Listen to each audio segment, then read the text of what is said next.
Hello everyone and welcome back to the next episode of the Stranded Deep Let's Play. I'm sorry this has been it's been a while since the last episode. I've been a bit busy, but I will try and upload more frequently. Yeah, that sounds right. Anyway, I will try and upload more videos. So, as some of the more aware of you may have noticed, the log pile that was here last episode, I have cut up into sticks between because it would have taken a long time. And as you can see, it is quite messy, and I have an abundance of sticks, so I should have enough to last me for a long time. Right, now why do I keep thinking lesson? Too much school. So yeah, last episode I said I was going to talk about what I like about the game, what I dislike about the game, and what I hope will happen. Now, happen to the game. Now, because I'm not very prepared and I am a lazy sod, I have not actually got a list of them or anything, so I'm just going to be making it up as I go along. So I will undoubtedly miss a few out and have to come back to them later in the episode. So, let's start off with the dislikes. There aren't very many of those because this is actually a well-made game. There aren't too many problems that I've seen so far. Right, so, problem number one. To go to the different islands takes too long. It just literally can take you 10 minutes to paddle to the next island. And I know that's like, well, they're trying to be realistic and everything with the game, but you've sort of got a bit too much on the realistic side of things. Right, so let's explain. There's sort of a line between realism and making the game fun, and they've done quite well with the rest of the game, but the travelling between islands is too much. So yeah, they need to put that down a bit. Obviously not so much that it's like literally a few paddles to the next island, but they need to shorten it by quite a lot, so you don't spend all of your time going to the next island for more resources. Now while I'm speaking, I'll probably just neaten this pile up because it's not very neat at all. So yeah, so that was problem number one. I'm struggling to come up with a few any more at the moment, so give me a moment to think. Well, actually, can't think of any more. I'll probably come up with a few later on in the episode, but I can't think of any off the top of my head. So let's go on and say what I like about the game. What I like about the game is, well, it's just fun to play. There's quite a lot to do at the moment. I'm hoping they will add more content. I'll get to that later though, in a bit, where I'm talking about what I hope will happen to the game. Well, it's enjoyable. There are a few challenges, the sharks and stuff. They have made them a lot more dangerous in the most recent update, which was quite a while ago now, so I'm waiting for the next one. But yeah, so the sharks are a bit more of a challenge than they were in the first time, where you could sort of just swim around next to them and they wouldn't attack you.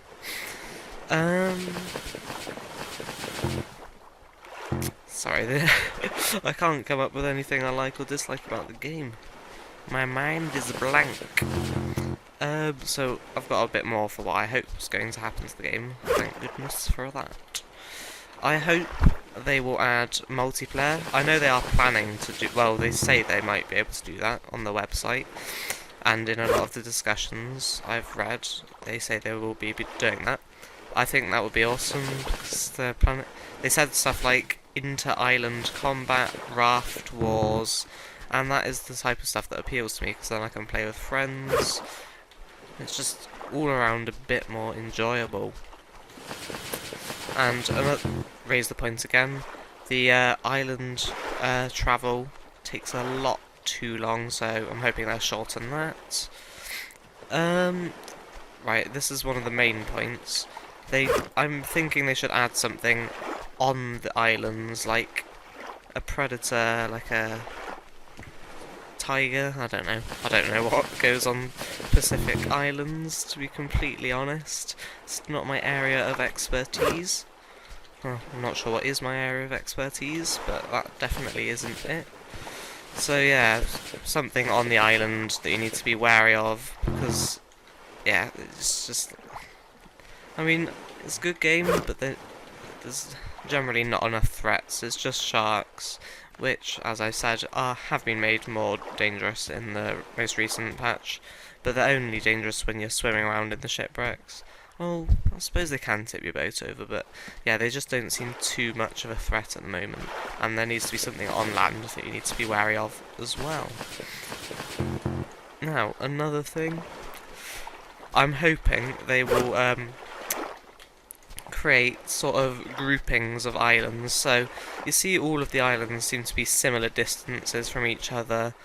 I'm hoping they'll sort of have like an island here, but then if you sort of swim out, not too far, like, I don't want to go too far because of the sharks and stuff. Actually, best not to do that. Sort of a bit further away, but they need to have some that are close to each other or joined to each other. When they add tides, that could be interesting, because they could make bits of land in between that, when at low tide, is above water, and when at high tide is below. So yeah, that would be interesting.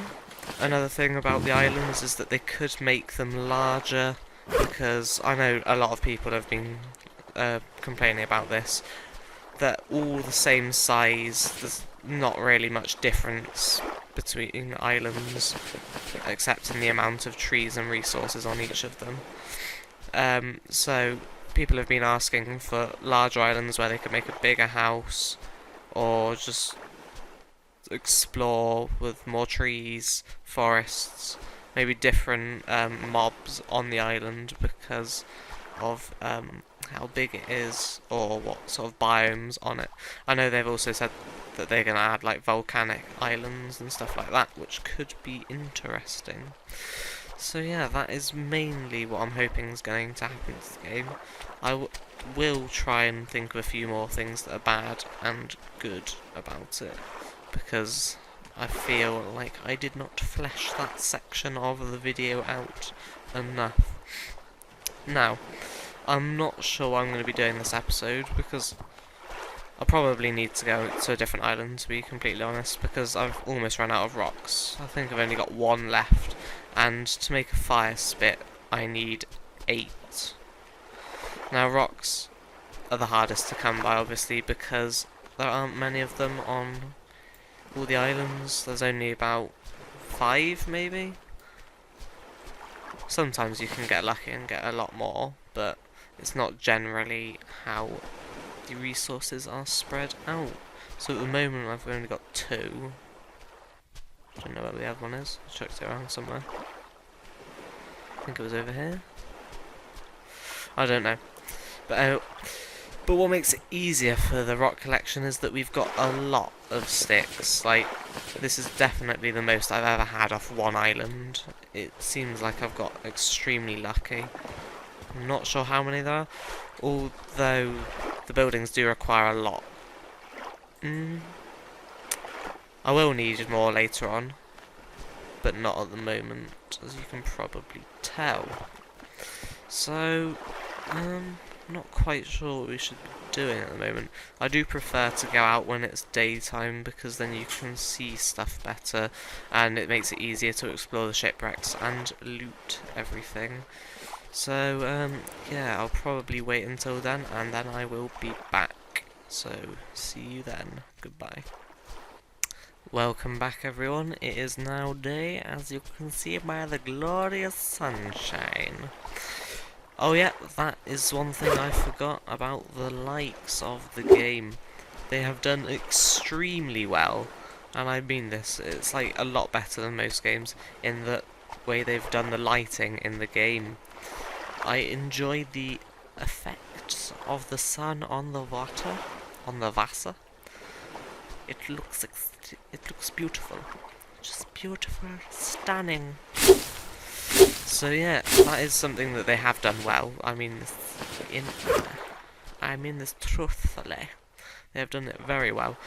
And it's done better than most games in the way that at night time, obviously you haven't seen it now because I cut that bit out. In fact, I don't know whether that was in the first episode. I might have gone through night in the first episode. Please forgive me if you have. But yeah, if we did even. But yeah, so at night time they haven't done it so like a lot of games it goes pitch black and you can't see anything. I think they've done it balanced and oh, sorry, a bit of FPS drop there. But yeah, so at night time they've made it so it's light enough so you can see what you're doing and you can carry on. But it isn't too light as to like sort of don't know how to say this. It's not too light, but it's light enough that you can do stuff. That's the best way I can do it, really. But yeah, so also yeah, sorry about the light again. You know that saying, the darkest before dawn? Well, they sort of capture that in this game as well, because before the sun rises, just before it rises, or just as the moons sinks down, the moon, not plural, as the moon sinks down, it gets really dark, and that's where you can't really see what you're doing, so you have to be a bit more careful there. So, another thing I was just wanted to say, I know in the first episode I was treating this as a bit more of a tutorial than a let's play. I apologise for those of you who have already seen gameplay footage or have got the game yourself, if that's the case, because obviously you'll know how to do most of this stuff. But I was also trying to appeal to the people that hadn't played it before and tell them a bit about how it works and if they are buying the game, how to start off, really.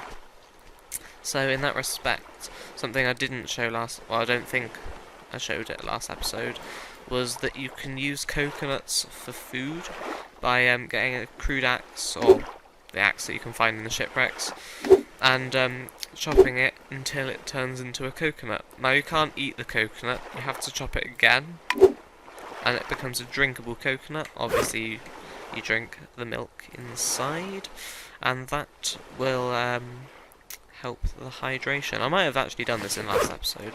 I apologise if I did. So after you've drank it, you can further chop it up into 2 halves, and those halves are edible. And I think it refills 1 bar of hunger for both of the halves put together. Yeah, it looks like it does. Now, in real life, I would advise you to not eat the brown bit on the outside of the coconut, as this character seems to be capable of doing. I have a feeling that it might upset your stomach. It's probably not all too good for your health either. So yeah, I'll just break this up, try and fill a bit more of my hunger, and then we will go off and explore. Huh? Alright, I just shot it. So yeah, let's have a look then. As I was saying earlier in the episode, the travel time between the islands is large, so I may have to make cuts between, but this one I'm inside my raft.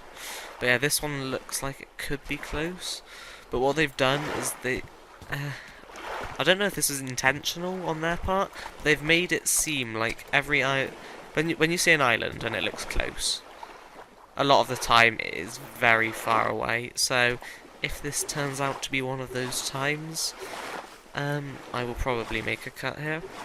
But yeah, so what you want to do when leaving your island to gain resources is, first of all, you need to manage your inventory, which I forgot to do.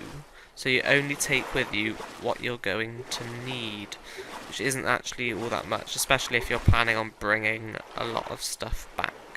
So you would want to drop the hammer, for instance, because that isn't much help when gathering resources and only takes up space in your inventory. The water bottle, don't really need it. Lighter, not really, but you want to be careful where you drop it, because it's easy to lose, because it's small and white. The knife can be useful, and you want the crude axe, obviously, to be able to chop down trees, even though that isn't the main aim of this voyage. So, yeah, I've still got the paddle. Right. Something a bit weird about this game is that you can paddle the life raft over land. It's probably going to be patched soon, but yeah. So you can just sort of row your lifeboat over land. So, another thing you want to be wary of is, of course, the sharks. And when you want to go to a different island, you have to be sure to keep your island directly behind you and try not to stray too far, otherwise you'll get lost and then you won't be able to find your way back. I want to check this shipwreck out because it's close enough, but there was a shark over there. I don't want to get in the water if it's hanging around. I'm not even sure if this is a shipwreck, it might just be a bit of rock. I think it's just a bit of rock that I might have actually explored in the previous episode. I think I remember something like that. But yeah, let's get back in and row back over there just to make sure that we don't get lost. Yeah. When you're in the life raft, whatever you want to call it, the dinghy, when you row and you're standing at the front of the life raft, you'll automatically be pushed back in the raft, I think. I have been proven wrong. Oh, no. Probably should have brought my spear. Is it going to do anything? Oh, God. Yeah. Oh, no. Swim. Oh, that's part of their new sort of buff, if you will. They can tip your boat over quite easily. So you've got, like this. Oh, you just swim for it then. You just swim for it, because they deal loads of damage. Oh. And if you get bitten, they'll make you bleed, and that just attracts loads more sharks. So what I'm going to do is I'm going to go and fetch my spear and hope it's still there, and then maybe I can take it out, and that will be a bit of an interesting episode, at least. I'm not sure if I mentioned it last episode, but the spear glitch did end, and I could, in fact, take the fish off the end of the spear. Right, yeah, let's try and bait it in. Let's take it on. Come on, shark. Come here. I am the spearfisher. Here to take you on. Now, in this game, there are 3 types of shark, I think.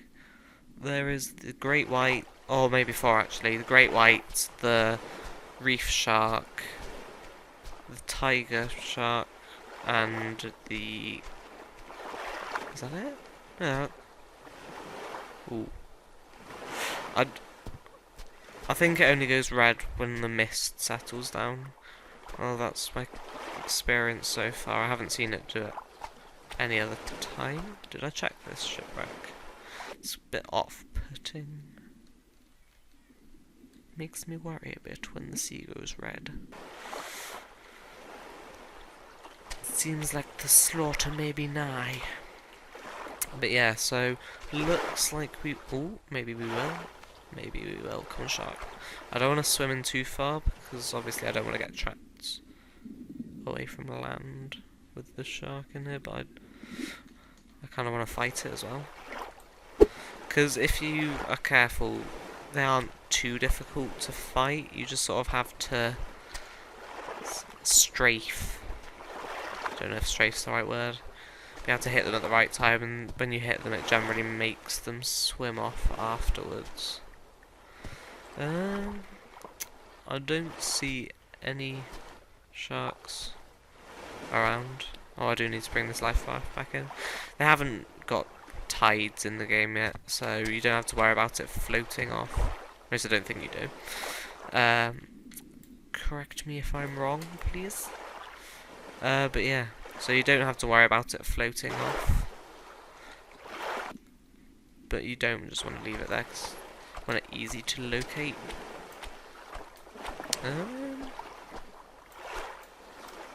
It's glitching around a bit. Yeah, look. Sometimes you will encounter a few glitches like that, and that is obviously because the game is still in alpha or pre-alpha, I forget which.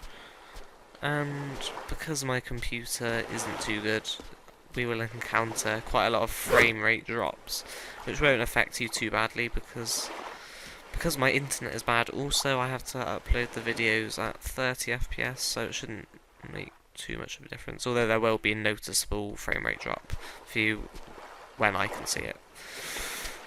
And when the frame rate drops, it does so spectacularly. Spectacularly. That's the word I was looking for.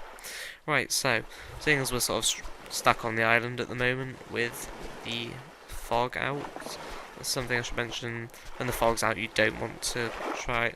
Well, I think the fog is something that's causing this frame rate drop in the first place. But when there's fog, you don't want to try and get to a new island, and this fog is definitely what's causing the frame rate drop. This is terrible, I'm sorry about this, everyone. But yeah, so you don't want to look for a new island. Don't want to look for a new island when the fog is out and about. One shark. Ooh, you see me. He's gonna... Probably best not to attack him with this frame rate. Something they can do now is sort of... Ooh, yeah. You can tell whether you've hit them with the sound effect. It makes a weird noise. That was a horrible impersonation of the noise that it makes. But yeah, what they can do is, if they grab you, they can sort of drag you out and around, and then you can't escape. Well, you probably can escape, but I haven't figured out a way to do it yet. And it hasn't happened to me all too many times, thank goodness. Seems a bit of an awkward place to fight the shark. What you want is the shallows where you can move around okay, but not the bit that drops off too far too quickly, otherwise it's difficult to fight, because as soon as you're in it, it can, one, get right next to you and attack you, and two, it makes it really difficult to move. So, yeah. This isn't the most exciting fight, I now realise. But I can't do much better than this, given these circumstances. Especially with the continuous frame rate drops. It's making it a bit awkward. See that one? Got a hit off there. The fog is going down, I think. Because the sea is blue again.